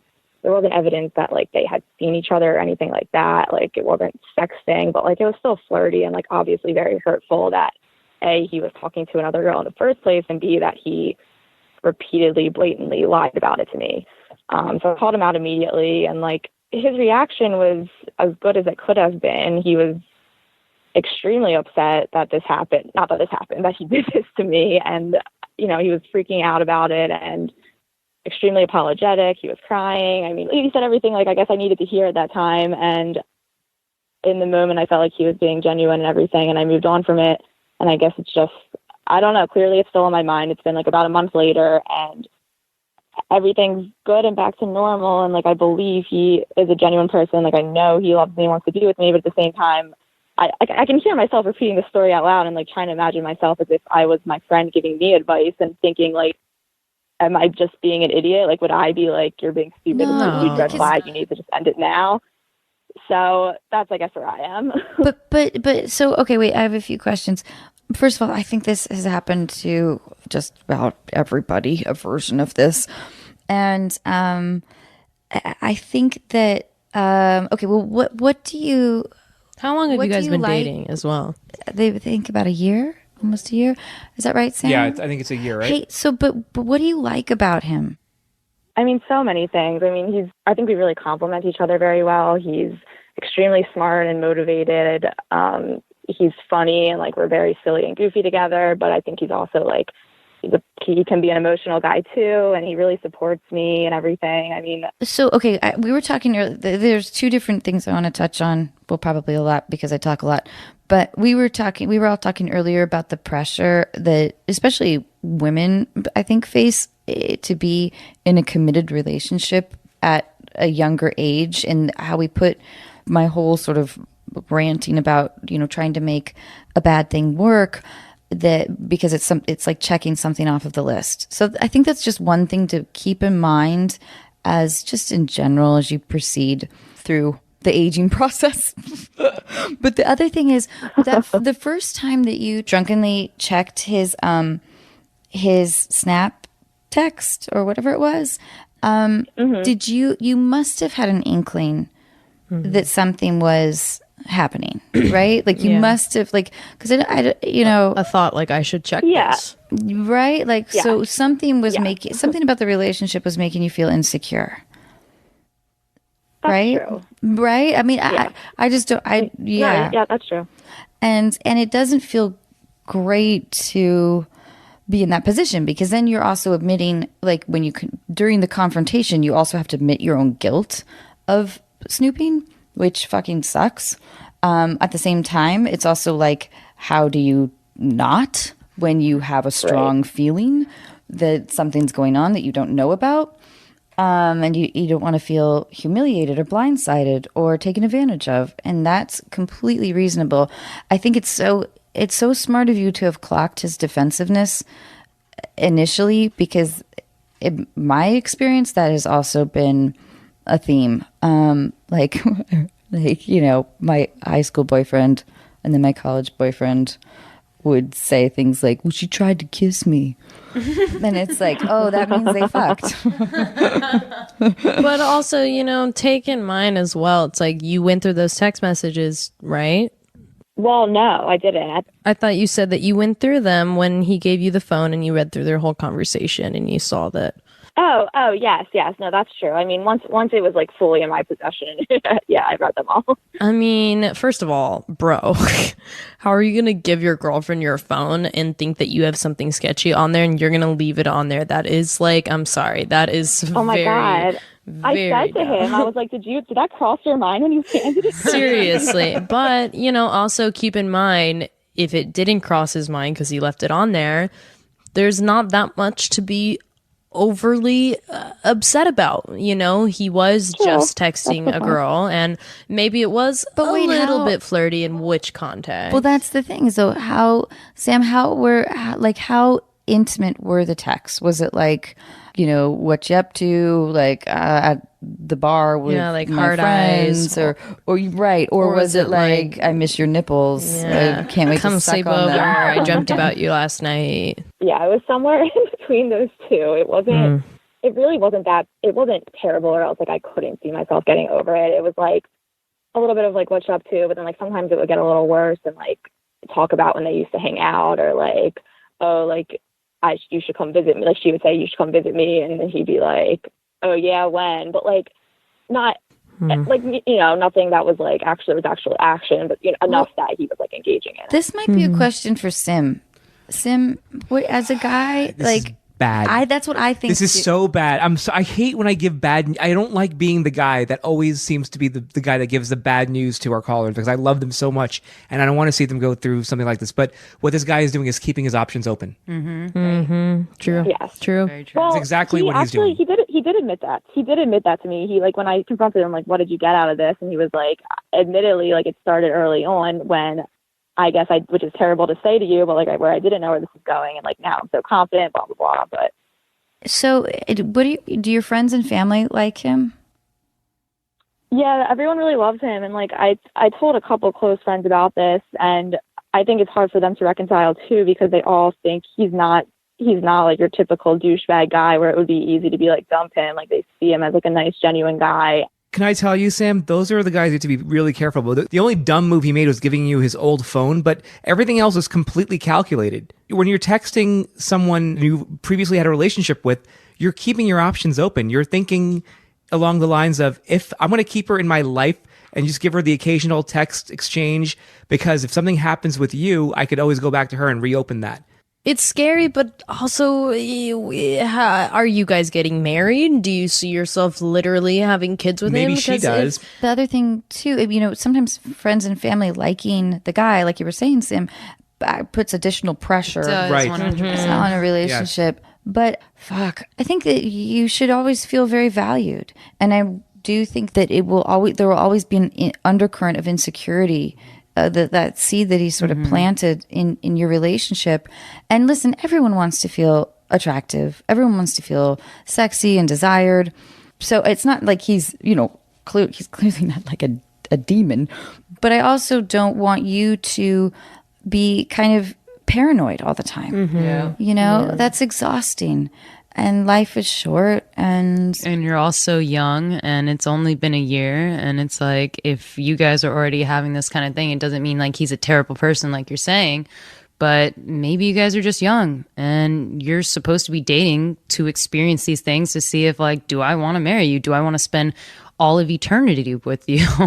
It's like, maybe you're just having fun right now. Maybe on paper he seems like the perfect guy in like image, and maybe he is like actually a nice guy, but that doesn't mean that like you're supposed to be with him. Maybe it just means that you're with him right now to learn these things and to experience this together. And if you make each other better, then that's really good for now. If this keeps popping up, that doesn't seem like it's going to go away. Hey, Sam, it was 2 different girls that you know about. Is that right? Yeah.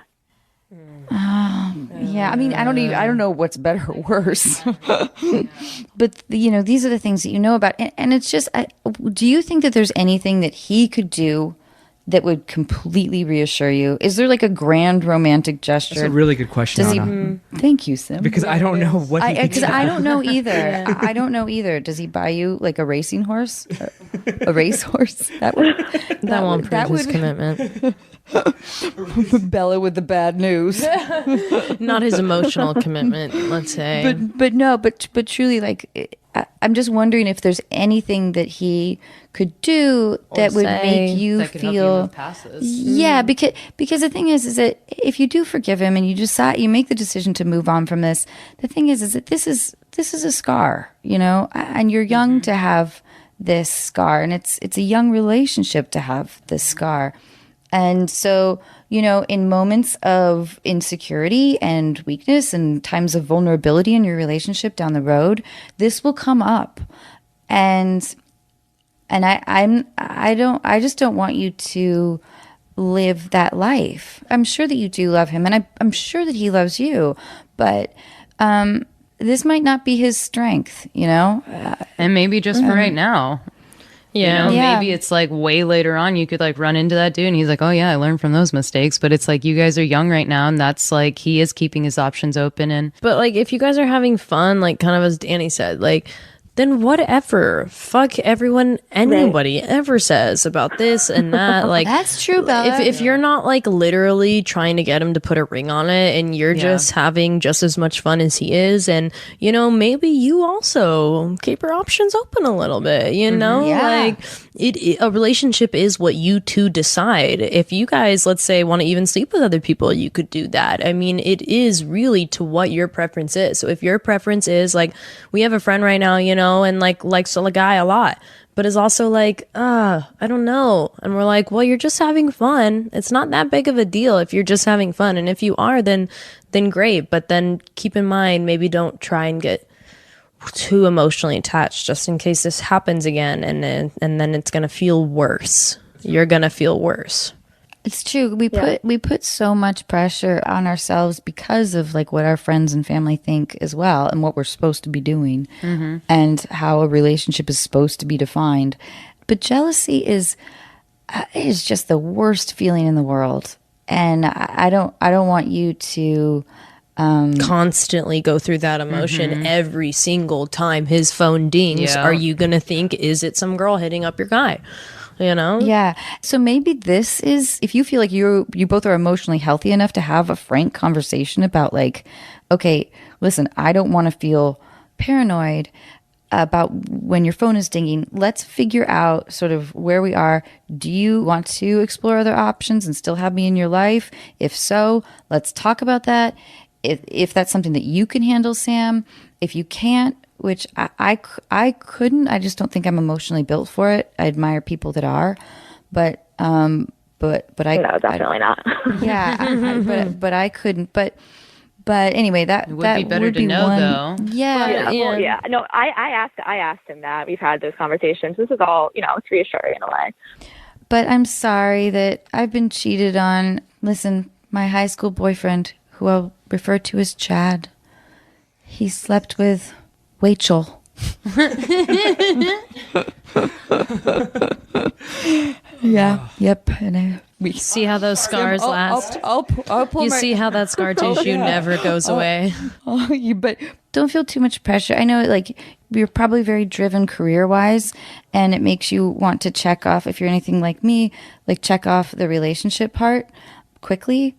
And there's a wide world out there. There's always there's not Paris. an actual time limit. It's just like what family and society and all these things have put on us, especially like you were saying, as women. And at our age, I'm also 25 and I don't feel in a rush to get married. I have an idea of when I want to get married, but man, all my other friends and like what people even try to put on me, it's just like, it's actually kind of fucked up. Yeah. Fuck you. Like, men have more time than we do. That's fucked. And the thing is that I don't know if, like, even if he did completely stop all flirtation, one, I think, like we talked about earlier, that you would still have a sense of a bit of insecurity, but he may not ever, like, it may be something that stops for 6 months, but then he feels the need to get validation from other women. That's what I'm worried about. I'm worried about this guy is so insecure that he's going to consistently look for that validation. Yeah.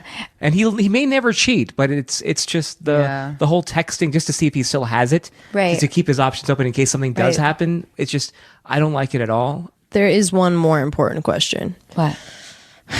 How many times do you orgasm with this guy? That's a Damn, serious, Bella. important question because, like, I don't know what kind of person you are, but for me, like, sex is a really big part of a relationship, in my opinion. And it's like, that is, like, if you're not it's so hard to find someone that has all the check marks and is also the best person you've ever slept with, that you're like, they get my body. They like, yes, got this force around me, And if he doesn't do that, then girl, why are we even still talking about this? You need to get rid of him then. Yeah, well, yeah, but you're right. Like, it is like being really physical with somebody is incredibly important. But I also, and that's something, Sam, I don't want to put you on the spot, Sam. I mean, I do and I don't. You know what I'm saying? But I think that's definitely something to take into consideration. But I just think that, well, I think what Bella said is completely right. That it is really hard to find somebody that is a good fit. It is still worth the search, Of course. I don't want you feeling like that you're bracing yourself for a confrontation, when you come home from work in case something happens. He has done and something and I don't know. I'm sorry, this is hard. I know. I wish I could say, like, you should totally forgive him and it's not that big of a deal. And you know what? Truthfully, we don't know the details of the content of the text. So maybe we would all have different opinions of that as well. I wouldn't. Yeah, I think you kind of have to judge that. I wouldn't on have. your own. I would have the same exact opinion. Yeah. I think And I'd be even if firm we were on her it. close Yeah. friends, it's still Yeah. nobody can tell you what to do Or what to and feel. even if we say like, "Yo, go dump him," and all your friends are like, "Go dump him," it doesn't mean that that's going to feel right to you when you wake up tomorrow. It's like this is something you take day by day, and you got to keep your feelings into consideration, not his as the main one, because now you're in this point of like, what do we do? So look out for yourself right now. Sim, would it make a difference if in the text the girl was the initiator? No, they're both complicit. But that's complicated too, because we're in a time where like even like I don't know, I've always felt that I have more guy friends than girlfriends, and that's really hard when you're in a relationship. So it is complicated. Like I don't know, I just wouldn't be like, yo, you can't talk to a girl because I talk to guys. And then it's like, you know, it's like, it's true if they are flirting and you're replying with that flirting, because guys hit, you know, guys want to get up on this. When you reply with that, that's like, are you interested now? I do. I think that Sam's gut is probably right. Yeah. I didn't listen to my gut very, very frequently. Well, that's why Sam wrote in, because she, you know, she's going with her gut right now. I feel, I don't know, Sam, this is really, really hard. And I know you have a lot to think about. You have many discussions ahead of you. Well, you know what? And Sam, think about what you really like about him. If it is, you know, like you said, like his sense of humor, intelligence, and then, you know, and also, you know, think about his level of integrity and what he gives to you. And what you're gonna miss if you decide to you know what, before you go to sleep tonight, Danny and I, we love to do lists and writing things down. We want you to handwrite a list of really all the positive and negatives, and not only just the he's smart and he's funny. No, I want you to get detailed, and I want you to say everything. He gave me that like that dryer sheet that he wrote on. The way he looks at me when he touches my hair, it's like those things you gotta really weigh out in yourself, because like the worst part is like breaking up with someone and then being like, oh, should I have done that? Now I'm so sad, and I kind of just wish they're it's another scar. And now it's another scar. But always if he miss loves her, he will take her back in a heartbeat. Of You know course, what I but mean? now you Like- have to keep in mind what he feels. He Yeah. feels also betrayed that she broke up with him, so now he I don't also know has a about- disconnect. I think that I don't know. I think that he. Yeah, that's more what I'm scared about. That's more what I'm scared about in breaking up with him. Like, I feel like I agree with you guys in the sense of like, I don't feel like I have like a timeline or I need to check something off or whatever. Like, I know I'll be okay, but like, I just think it would be a mistake, and that's what's scary. I think every time you break up, you question that, and you will miss him. And depending on how long you dated, which was a year, you know, you're going to miss him for a time being. And you might even think like, let's get back together. But that doesn't mean that you should or shouldn't actually in the long run, like live together and live a life. Right, true. So you will miss him no very matter true. what. Also, keep in mind, if this was Prince Charming, you would know. Okay. It's You would true. know. Bella, you're saying So like don't 8 act like it's the different end of things. the world. You know, I'm playing all different sides. Yeah, of you the sure are. But I mean, she's got all true points, though. It's true. That's how Completely. complicated It's just kind of how I looked at it. It's like every one-way street has 4 ways. Okay, and unfortunately or fortunately, the human emotions are just so complex that we'd be a little bit ignorant to think of it only as one way. Because you know he's not even here. He's not even on the phone. Who knows? Who knows what he's Bella and thinking as Danny well. are gonna fly to your hometown. We're gonna come. We're gonna meet They're this gonna guy. meet the I'm gonna kick his ass. No, I'm kidding. I don't endorse violence, or do I? When it comes to kicking this guy's ass. Hey, Sam, I'm really sorry. I don't know if you wanted to hear this, but I really hope everything. Sim and I are sort of voting for at least a break. Yeah, I'm voting. I'm voting for A break hopefully. sounds nice. Yeah, a break that eventually leads to a break. Because I want him to value you. It's not to like that I want to like impose No, I appreciate heartbreak on you. But Thank you guys for talking to me. Oh, thank you so much. I'm telling you, Sam. you have I'm no. such a big fan. Oh, Thank I love you. Anna. And listen, I have to tell you that we are going to get. I think so many people have gone through this exact same thing, and so you're not alone. Your calling also, hopefully, reassures a lot of people that this is a very very familiar problem. And I hope so. Thank you, Sam. Thank you. Please, All right, please keep thank us you, posted. I guys. love you. Bye. Bye. All right, bye. All right, we have one more call, and then we can end the show. Don't you think that's? But see, I agree, and I think a break is a good idea because I do think he should appreciate her more. Like, of course, but I also like look. If you go through my phone, like. There's hella guys that write me. But that's different though. If you go through my boyfriend's phone, there is literally not like almost one girl. Because he's also like a besides his guy's sister. guy. Yeah, but Some guys are guy girls. I think they have a lot of girlfriends. He's had relationships with these other girls. He's Yeah, had that's relationships also in the past with other complicated. girls. Yeah, that's that's you're right. true. That's the It's thing. already been there. He's But slept with she these girls also in the said past. So hooked up is also like it's a little hard. It's like how serious do you both take that relationship? July 3rd. Pete Holmes.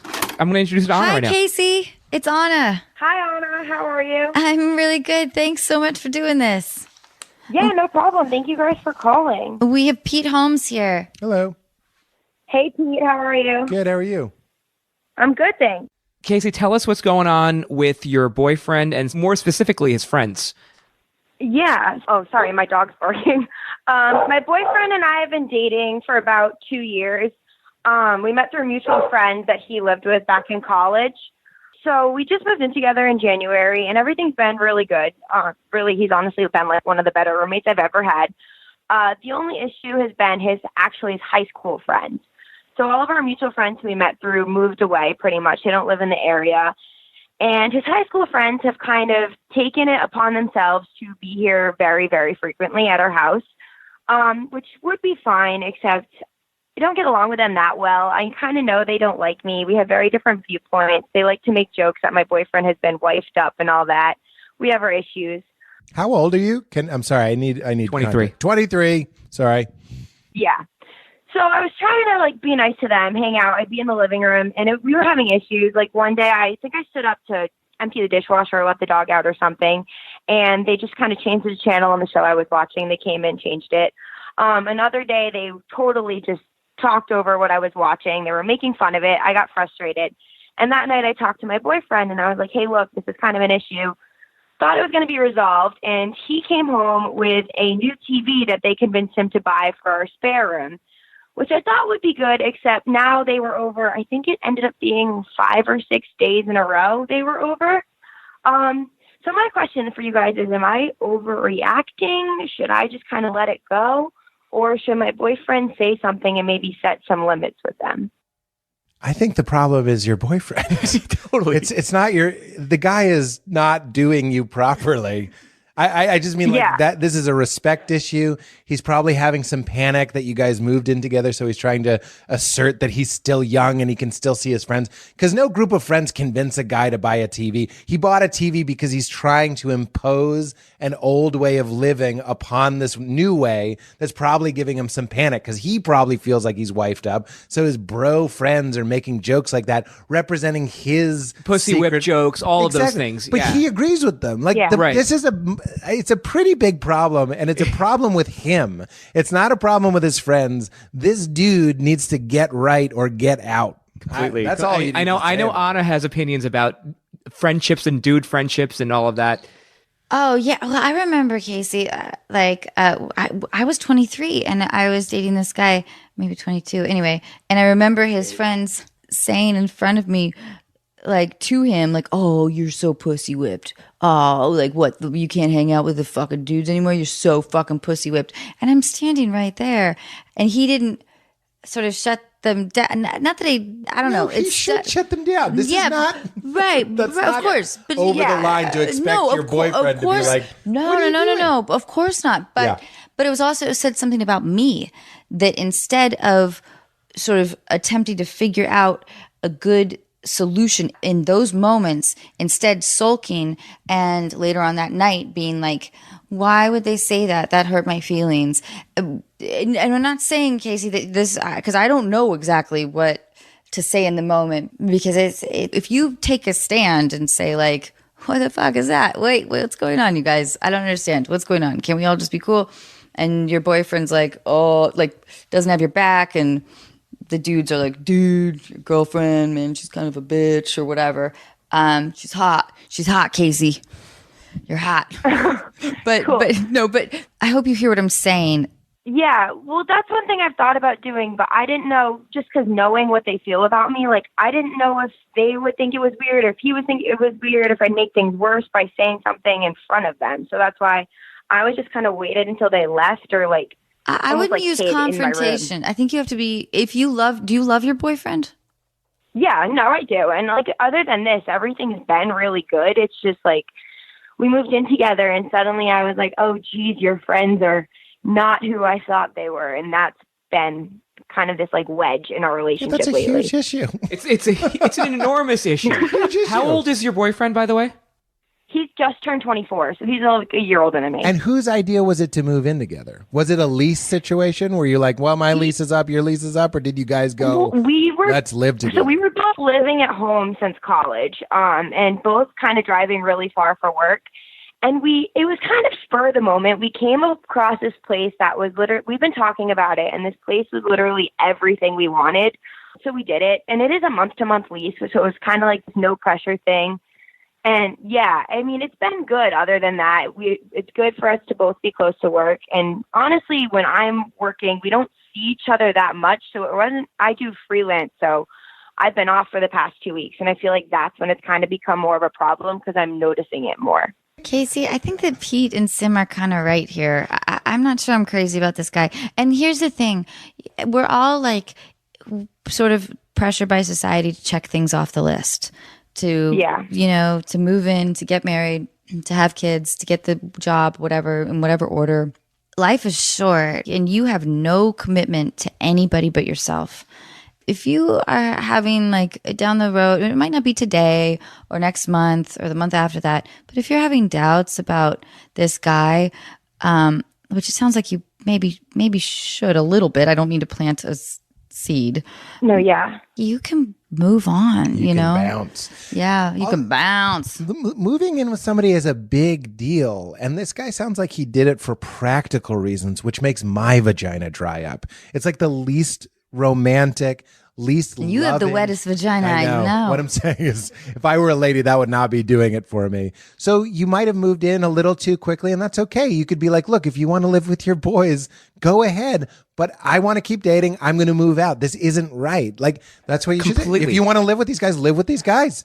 Once she offers that up, once she says that, it'll be telling to see what his response would be. You know what his response is going to be? What? When you move in with somebody, it needs to be because you want to live with somebody and because you're in love with that person and you see a future. And you rightly took it, because you're a woman and you're probably more emotionally intelligent, you took it as an indication of how serious the relationship is. Well, this guy's doing like a classic bullshit guy move, which is like, I'm going to live with you, but I'm going to prove that I am still a guy. I'm still one of the guys and I can still hang out. Okay. Simple diagnosis. We moved in. We rushed in too quickly because we wanted to be closer to work and this place is perfect. That's okay. I love you. I want to keep dating, but I don't think you're ready to live with me. If you're being honest, I don't think this is what you want and I'm not getting what I want. So I'm going to move out. You can move in with, let me get some of their names. Kyle, Brad, Chad, Chet, and I bet there's one of them that's called Ivory. Because these guys sound like fucking douches and your boyfriend sounds like a young 24 and he needs to work that shit out before he makes a huge life decision like sharing a space with a lover. That's fucking crazy. I want to applaud this right now. Yes, no kidding. That was really good. Like, not what I expected, but that was really helpful, I have to say. And it's okay. You don't have to hate him to be like, I think we rushed in. You can keep dating. You can be like, I love you. I care about. I'm sorry, Anna. No. This is good. It's okay. I'm not saying I hate you. I'm not saying your friends are breaking us up. I'm saying it sounds like you maybe rushed into this. That's okay. We're both young. I'm going to move and we're going to go back to like something that might be more comfortable for you. Because it seems to me like you'd like to hang out with me once a week. And you know what that's called? Dating. And we're living together. And until you want to Netflix and chill with me 5-6 nights out of the week, don't fucking share a key with me. Yeah. Casey, truly though, you are sort of living as my scenario. When I first moved to LA, I moved in with my boyfriend. Immediately, I paid the rent, and then we were together for years, kind of unhappily. So I wish that somebody had said to me, like, take a step back. Is this person making you feel good, or is this person making you feel bad?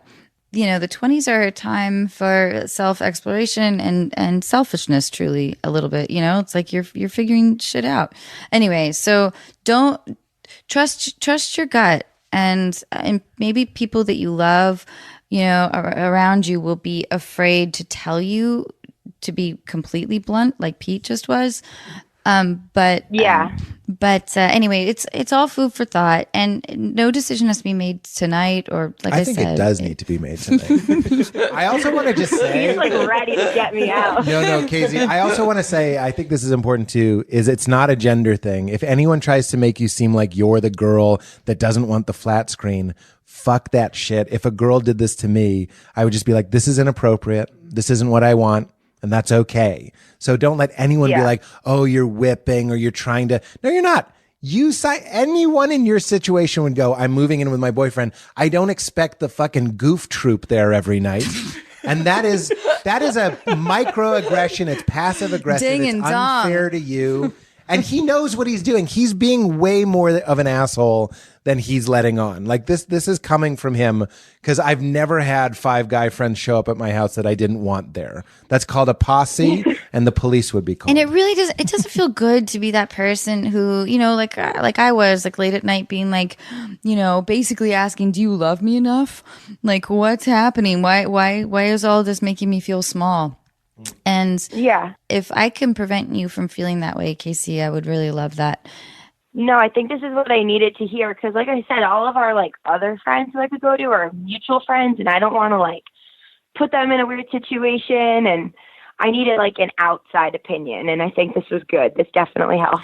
It's food for thought for sure, and also like trust yourself, and and also constantly take temperatures on your levels of like, how good does this person make me feel? Because life is fucking short. You could have a shit ton of lovers out there just waiting in the wings. Yeah. It's not the time to take it on the chin and be like, well, I'm 24 and this is my life. Like, we're all older than you, so we're just like, oh man, we've been there. Yeah. I was going to say, this is coming from experience, Casey. This is all coming from experience. And we're not even saying break up. We're just saying, no, you are free to move. You can go in any direction. You can do whatever you want. Don't be bullied by this literal group of bullies. And, you don't even have to be mad at him. You don't have to be like, hey, fuck you. Pete Holmes said you're an asshole. No, this guy is also probably operating on some subconscious levels where he might have bit off more than he could chew, and just be like, hey, let's just go back to dating. I'm going to move down the street. I want to keep seeing you. I just don't think we're ready to live together. And you know what? That's okay. It's okay. We're figuring this out. I don't like this situation. Go fuck your TV. One of those inputs has got to be big enough.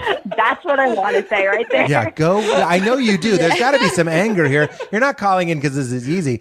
Go spoon that huge ass TV and call your boy Turtle and Muntz and Randy if you get lonely, because I'm sick of this shit. I thought we were going to be watching Downton Abbey and getting Grubhub, not hanging out with Skeet and Hockey Puck and JoJo the Idiot Circus Boy. Nobody needs it.